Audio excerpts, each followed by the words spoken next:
You wake up and realize the feeling is there again. It's not just sadness, not just fatigue, it's a silent, almost physical presence that follows you like a shadow. It's the suffocating certainty that no one, absolutely no one, understands the extent of what you carry inside. The world goes on with its noises and urgencies, but inside you, the clock seems to tick a different time, slower and heavier. You wonder, has anyone ever felt exactly this? Is there a place where my pain makes sense? It is at this point that the greatest trap presents itself. The mind says, if no one understands, then there is no way out. If no one sees, it's because there is no light. But what if this perception, so compelling, is only part of the story? What if feeling misunderstood isn't a verdict on your life, but a sign that you've entered a territory few dare tread? This emotional loneliness may not be the end of the line, but the beginning of a calling. Jordan Peterson would say that the feeling of isolation in the face of pain is one of the most profound and revealing human experiences. Not because it's pleasant, but because it's at this point that you're forced to face the raw structure of reality. Life, at its core, is marked by inevitable suffering. But there's one detail that changes everything. Suffering isn't an accident to be eliminated, but a vital sign. It points to something that demands your attention.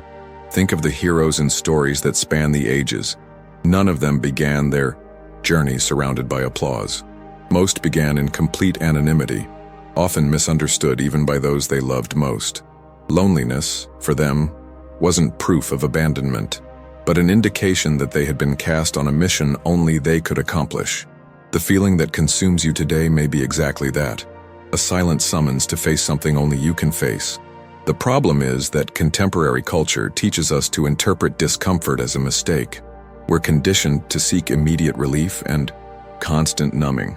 If something hurts, we treat it as a manufacturing defect that needs to be fixed quickly.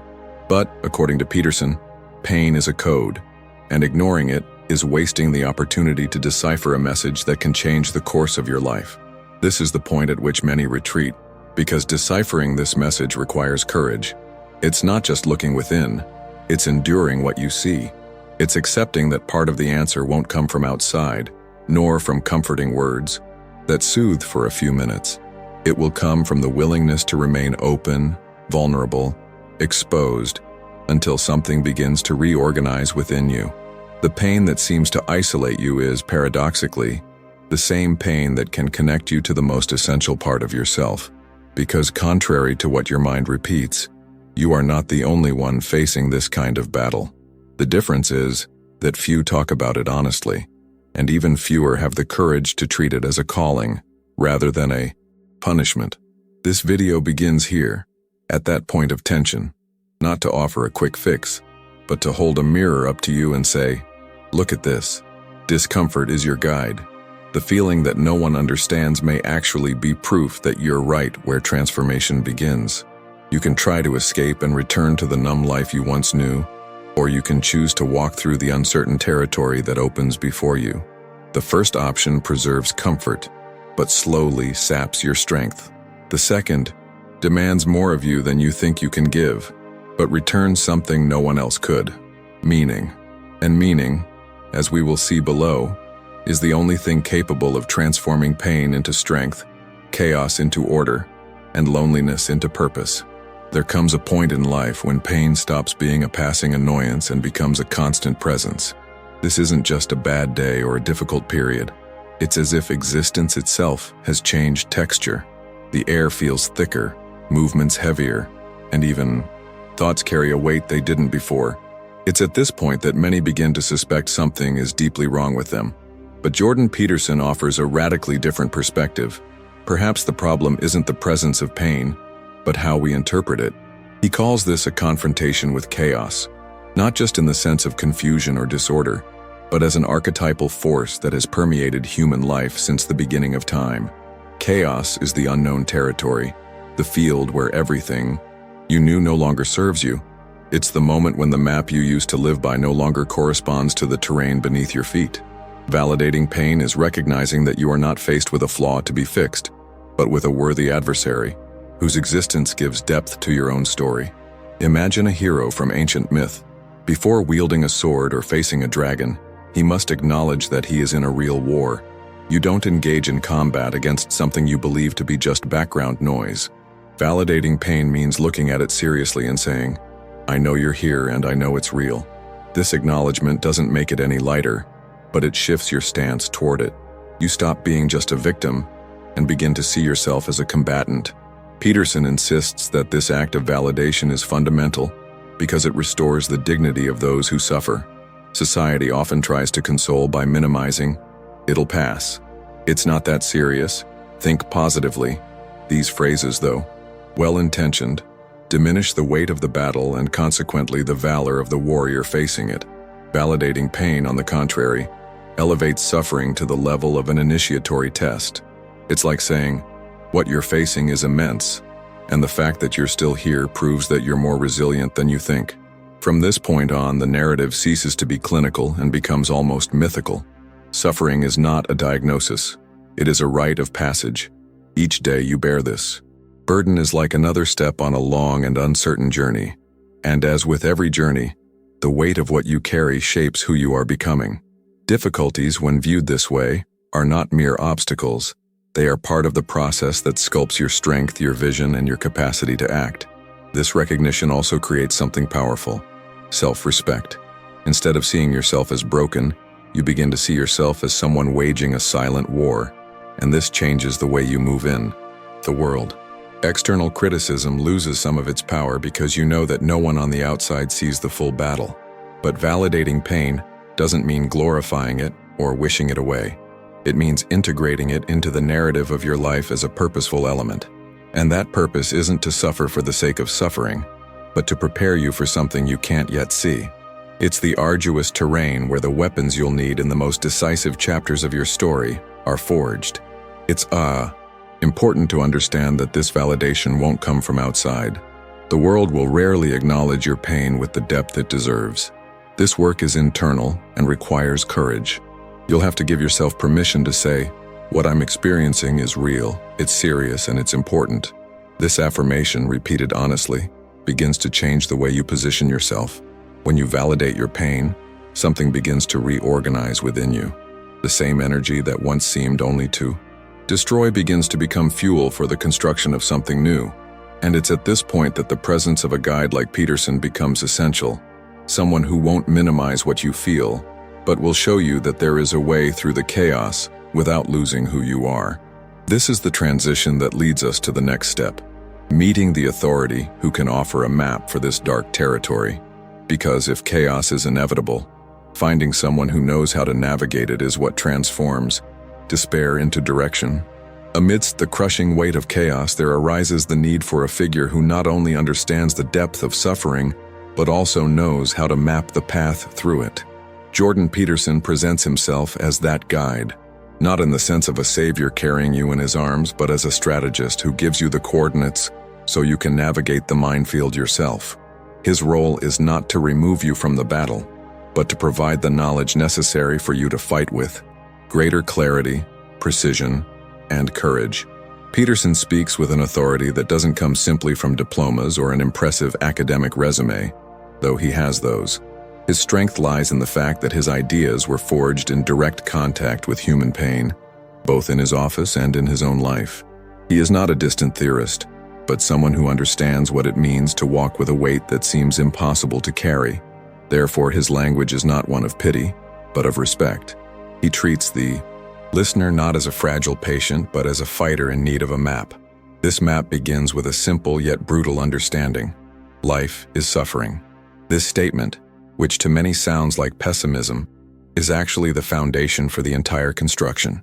When you accept this truth, you stop wasting energy trying to prove it isn't so, and begin to invest strength in discovering how to endure and transcend this condition. This is where Peterson comes in, structuring the struggle into clear steps, almost like rules from a survival manual. His books, lectures, and interviews don't offer shortcuts, they offer tools. Among them is the principle of taking personal responsibility as an antidote to chaos. This means putting in order what's within your control before trying to fix what's outside of it. It's an approach that requires discipline and humility, as it forces you to admit that much of what needs to be done depends solely on your own actions. Peterson's impact lies in the way he translates complex concepts into images and metaphors that speak directly to the human experience. When he talks about facing the dragon, he's not just referring to a fairy tale monster. He's talking about facing your deepest fears, the ones you've avoided for years, and doing so with the intention of extracting the treasure they hold. This way of communicating creates a bridge between theory and practice. The viewer receives not just an inspiring speech, but a set of actionable guidelines. They understand that it's not about waiting for circumstances to change, but about taking action to change yourself within them. And by doing so, you begin to notice small victories that strengthen your position in the face of chaos. Peterson's presence on your journey is like that of a seasoned battlefield commander.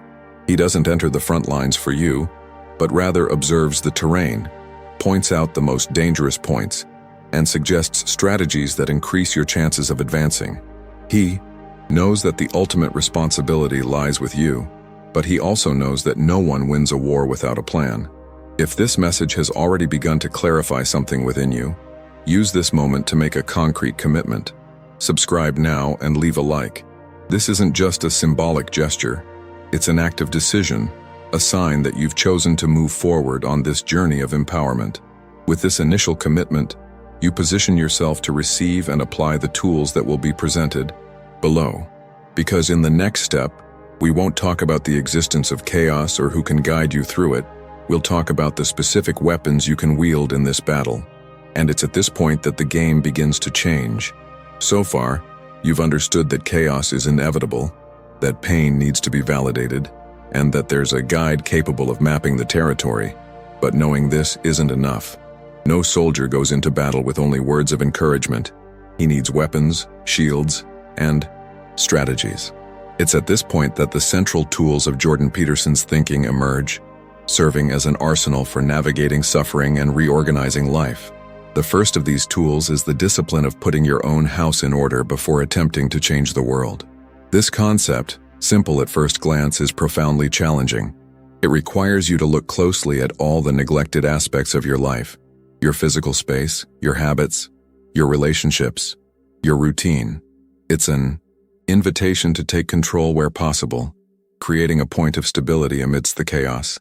It's not just a matter of aesthetics or organization. It's about establishing a safe territory from which you can face the rest of the battle. Another fundamental tool is directly confronting what you fear. Peterson uses the metaphor of the dragon to illustrate this. The dragon is the accumulation of everything you've avoided facing. Fears, emotional debts, difficult conversations, painful memories. Ignoring it doesn't make it disappear, on the contrary, it grows. Facing it is painful, but by doing so, you reclaim the power it took from you. The key is to understand that the treasure you seek is guarded by it. Peterson also emphasizes the importance of telling the truth, or at least not lying. This may seem like a generic moral rule, but in the context of fighting chaos, it's a powerful weapon. Lies, including those we tell ourselves, distort the map of reality and render us unable to navigate it. The truth, even when uncomfortable, is what keeps the map accurate and functional. It's the thread that keeps you from getting completely lost in the maze. These tools aren't comfortable to use. They require you to see yourself as someone capable of enduring prolonged pain and effort. They require you to abandon the victim role and accept the weight of responsibility for your own life. Peterson insists that this transformation is possible because human nature is shaped to thrive under pressure. Adversity, when faced head-on, not only reveals strength but builds it.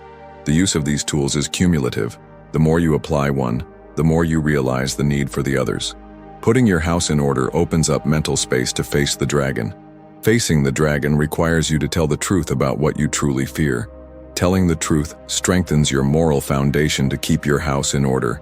It's a virtuous cycle that replaces the spiral of chaos and despair with one of empowerment and clarity. And like any arsenal, these tools only work if they're used. Knowing the ideas isn't the same as applying them.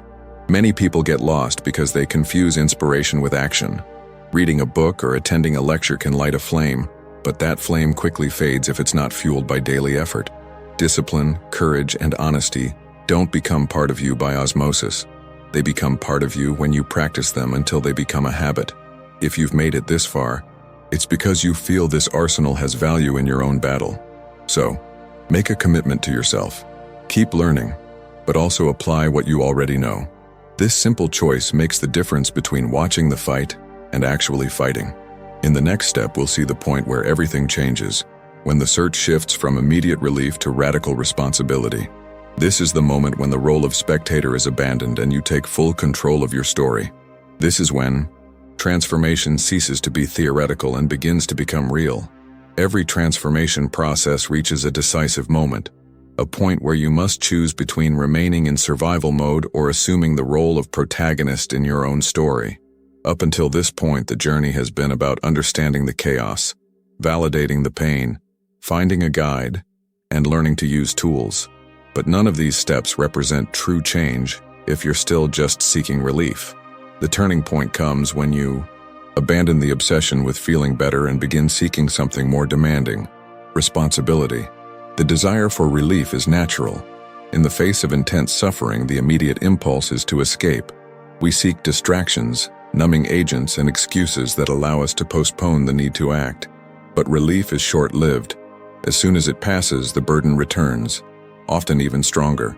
Responsibility, on the other hand, is not a palliative. It is a reconstruction from the inside out. It means accepting that the problem will not simply disappear, and that the path to change begins with the actions you decide to take, however small they may seem. Peterson asserts that the weight of life cannot be lifted, but one can become stronger to carry it. And it is precisely this shift in focus that transforms. Instead of wasting energy, imagining a future where all problems have disappeared, you begin to build a present in which you are better equipped to face them. This requires letting go of excuses, acknowledging failures, and accepting that some of the chaos was fueled by your own choices. It's tough, but liberating.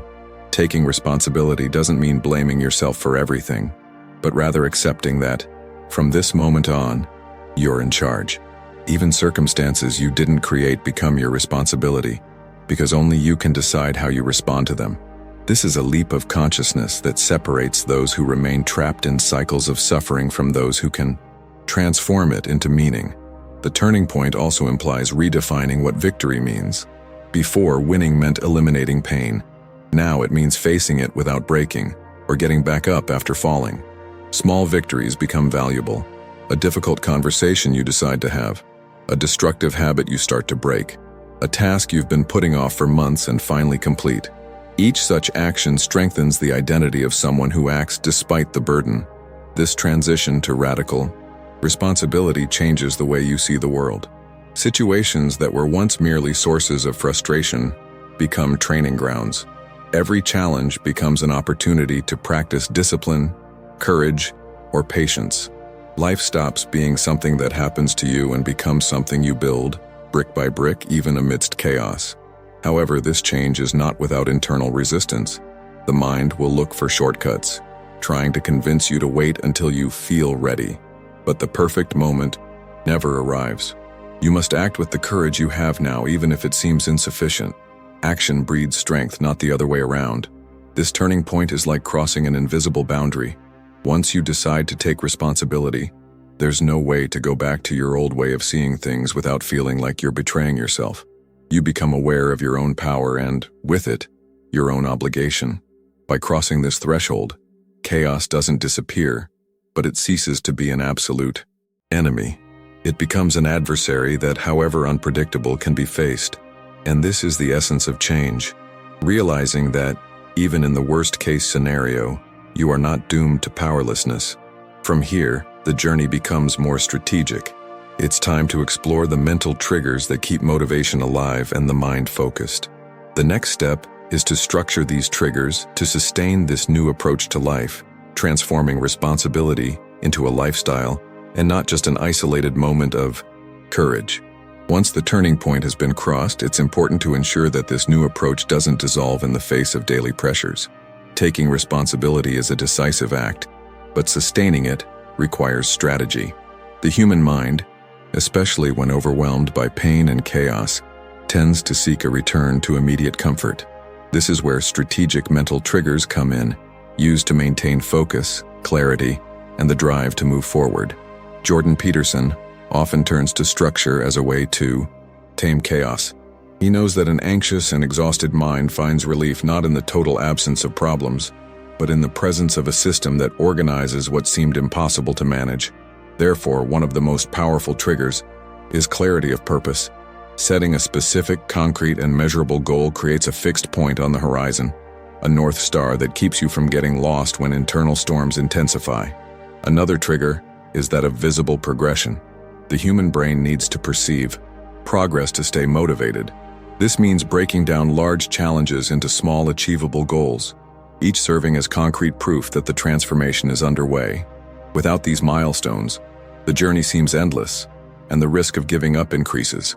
Peterson also values the trigger of narrative coherence. It's about integrating what you're experiencing today into your larger story. Instead of seeing suffering as an isolated and meaningless event, you position it as part of a narrative of overcoming. This reinforces the idea that each difficulty is a necessary chapter in the construction of the character you're becoming. The mind finds strength when it realizes there's purpose in what it's going through. Another essential trigger is that of public responsibility. When you declare your intentions and commitments to others, you create positive pressure to stick to your promises. This pressure isn't suffocating, but mobilizing. Knowing that others are observing your progress can provide extra energy in moments when internal motivation wavers. If you want to reinforce this commitment now, sign up and share this content so more people can join this same journey. The trigger of structured curiosity is also crucial. Instead of seeing life as a set of unsolvable problems, you begin to treat it as a territory to be explored. Questions like, "What can I learn from this?" or "What skill is this situation forcing me to develop?" transform emotional burdens into active inquiry. This shift in attitude keeps the mind engaged and reduces feelings of helplessness. These triggers don't work in isolation. They form a system for maintaining your new identity. Clarity of purpose sets the course. Visible progression proves you're moving forward. Narrative coherence gives meaning to the journey. Public accountability creates commitment. And structured curiosity keeps energy active. When applied together, they make it difficult to return to old patterns because they create multiple anchor points. The most important point is that these triggers don't depend on momentary inspiration. They are mechanisms that work even on days when you don't feel like taking action. And on a long journey, these are the days that most test your commitment. By adopting these elements, you transform responsibility into daily practice and chaos into a training ground. Strength ceases to be something abstract and becomes built, brick by brick, through the deliberate repetition of these actions. The next step of the journey involves solidifying the philosophy behind these strategies. This will be done through key phrases and calculated repetitions, which act as mantras capable of keeping the mind aligned, even when everything around us seems to be falling apart. This process, as we will see, is not a mere detail. It is the most effective way to engrave into the core of your consciousness the code that has sustained the entire path thus far. The human mind is shaped by patterns. Consistently repeated words and ideas not only stick in our memory but also shape how we perceive reality. Jordan Peterson understands this principle deeply and uses key phrases as cognitive anchors. These aren't empty slogans or superficial motivational phrases. They're meaningful statements that, when internalized, alter how you interpret each challenge. One such phrase is, "Life is suffering, but suffering can be faced." This statement serves as an antidote to the naivete of expecting a hardship-free existence. By repeating it, you reconfigure your expectations of life, no longer expecting it to be easy, but seeking the strength to deal with the inevitable. Repeating this concept prevents the shocks of reality from paralyzing you. Another recurring phrase is, "Responsibility is the path to meaning." Here, the focus shifts from the pursuit of comfort to the pursuit of purpose. This shift is crucial. When repeated, this idea becomes a filter. When faced with any decision, you begin to ask not what's easier, but what makes me more responsible. This mental habit profoundly changes the way you act in your daily life. Peterson also emphasizes the importance of telling the truth, or at least not lying. This simple phrase acts as a beacon amid moral and emotional confusion. Repeating it is not only a reminder of an ethical value, but also a reaffirmation of the need to maintain the most accurate map of reality possible. Lies, especially those we tell ourselves, distort our perception and weaken us in the face of chaos. The strategic use of these phrases is no accident. Repetition strengthens neural connections, transforming concepts into automatic reflexes. In times of crisis, the mind tends to resort to what's most present in its repertoire. If that repertoire is full of strong, organizing ideas, they will function as quick commands that direct your response to chaos. For this strategy to work, it takes more than just hearing or reading these phrases. Occasionally, you need to actively incorporate them into your routine, writing them down, saying them aloud, and revisiting them before bed or upon waking. Over time, they cease to be conscious memories and become part of your belief system. This process of internalization creates what Peterson implicitly calls the language of the tribe. People who share these mantras develop a common understanding of the world, a vocabulary that strengthens connection and a sense of belonging.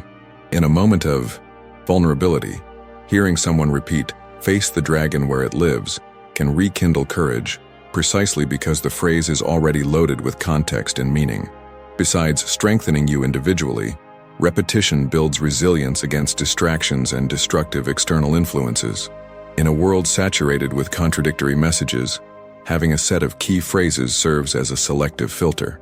You begin to automatically discard information that doesn't align with these principles and seek out information that reinforces them.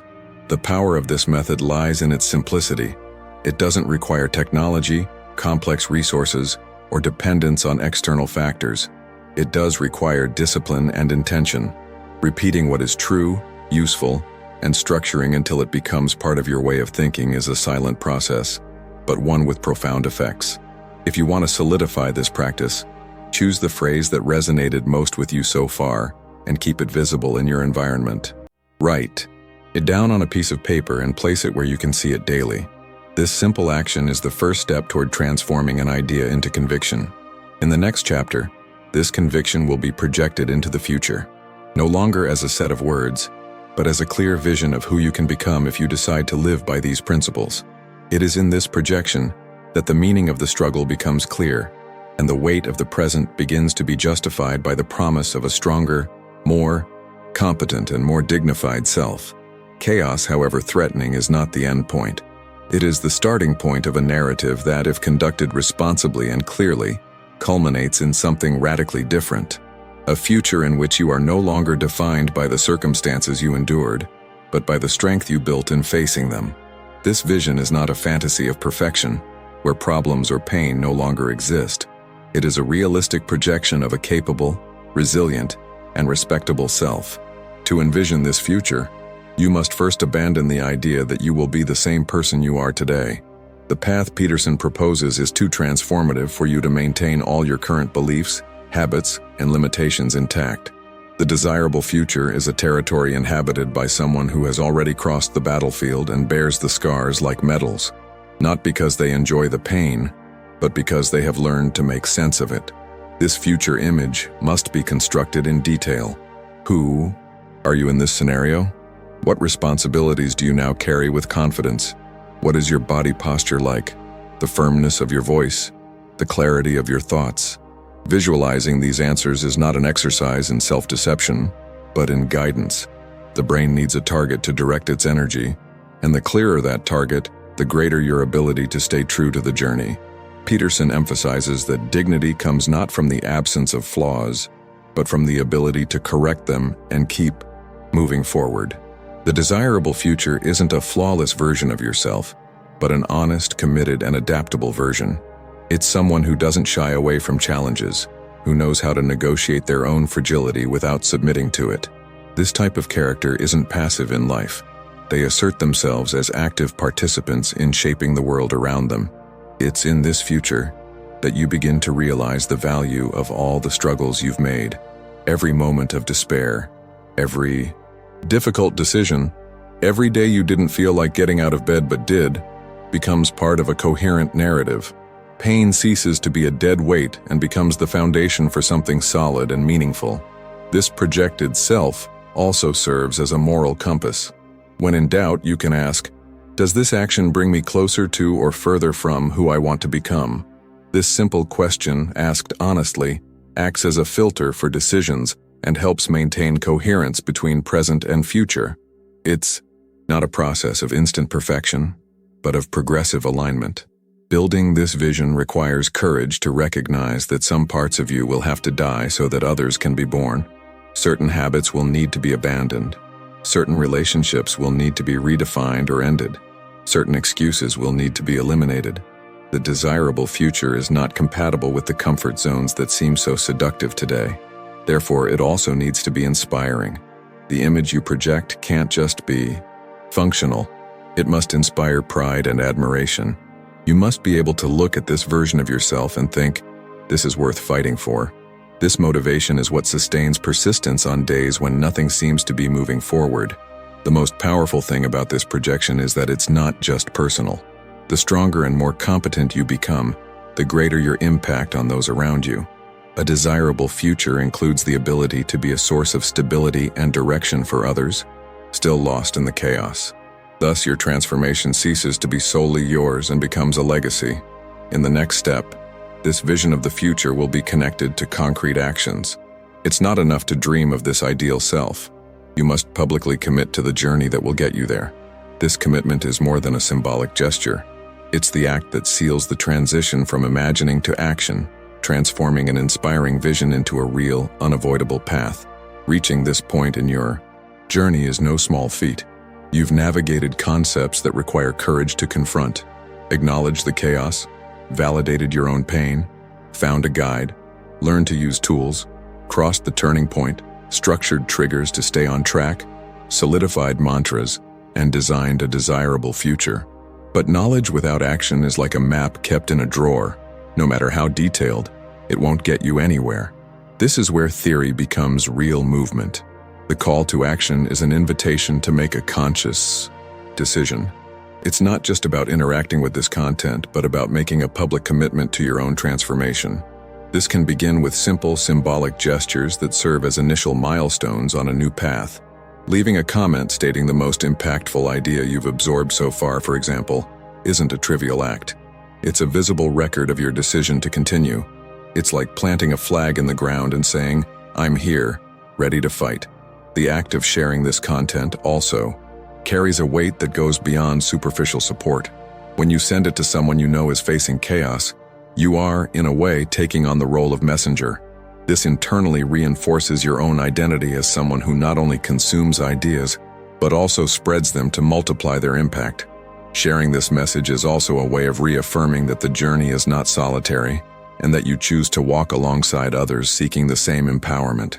Subscribing to continue receiving these reflections is more than just guaranteeing access to new chapters. It's a tacit contract with yourself.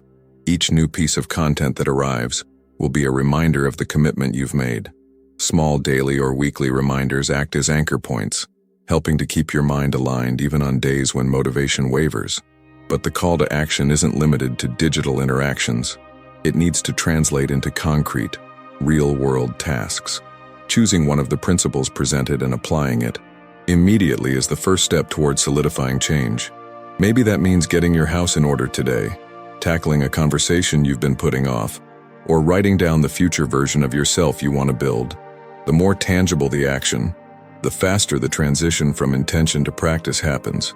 Peterson constantly emphasizes that responsibility is built from small actions that, when accumulated, shape character and destiny.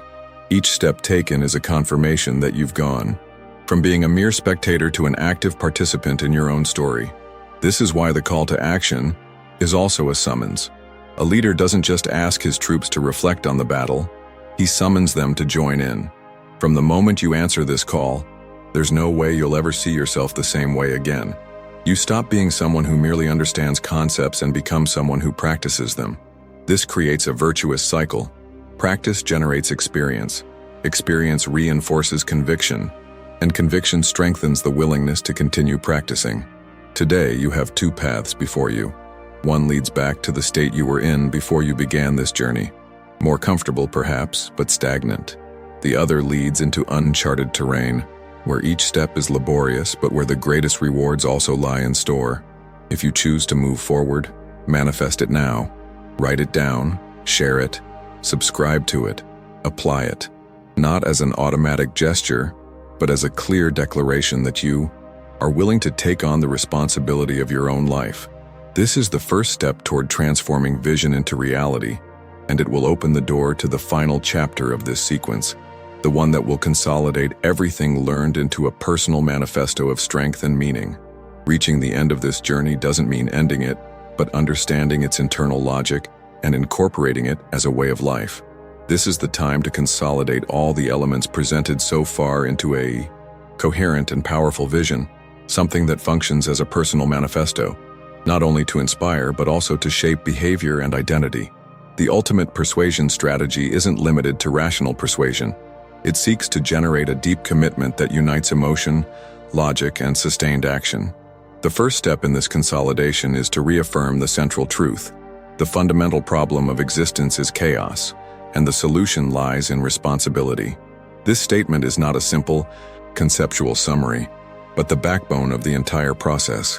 From the first moment you recognize that pain was a sign, to the construction of a desirable future, each chapter of this journey has been a variation of this same idea. Chaos is inevitable. Escaping it does not weaken it, but strengthens it.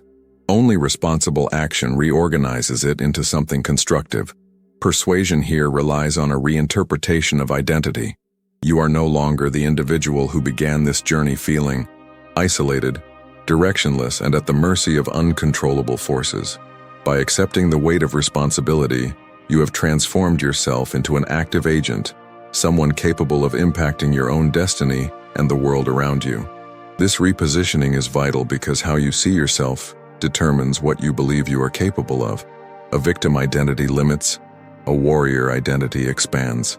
Another element of the strategy is closing the narrative loop. Throughout this series, you've been guided from initial problem perception to projecting an ideal state. Now what presents itself is the bridge between these 2 points, the commitment to daily living the principles learned. This bridge isn't built on momentary inspiration, but on consistent habits. Each small victory reinforces the narrative you've chosen for yourself, and each failure is treated not as a final defeat, but as training. Persuasion is also strengthened through the alignment between speech and action. The intellectual clarity of understanding that responsibility brings meaning must be accompanied by the deliberate practice of these values. This coherence between thought and action creates a multiplier effect. The more you live by the principles you defend, the more solid they become in your mind and the more credibility they have with others. Part of the power of this message lies in its universality. While each person has their own set of challenges, the call to face chaos through responsibility resonates because it speaks to something essential in the human experience. No matter the size or shape of the dragon each of us faces, the path to defeating it follows similar patterns. Recognizing its existence, equipping ourselves with the right tools, and facing it head-on. This realization unites people, creating a community of purpose. By cementing this philosophy in your life, you also become part of this larger group. This amplifies the impact of your journey, as your example can serve as a beacon for others still trapped in the darkness. Here, persuasion ceases to be just something that acts on you and becomes something you exert on the world. Personal transformation becomes a positive influence. This chapter concludes with a call that is not just for today, but for every day, to maintain a commitment to responsibility as the core of your existence. This means remembering, with every decision, that escaping chaos strengthens you, and facing it transforms you. It means repeatedly choosing the difficult but meaningful path over the easy but empty one. Thus, the general persuasion strategy doesn't seek to end the dialogue, but rather to make it permanent within you. It aims not only to convince you to believe something, but to lead you to live in a way that ensures every action, word, and thought is consistent with the identity you've built throughout this journey. This is the manifesto. Taking responsibility isn't an option for specific times. It's the foundation for life. And those who choose this path, however challenging, never walk alone.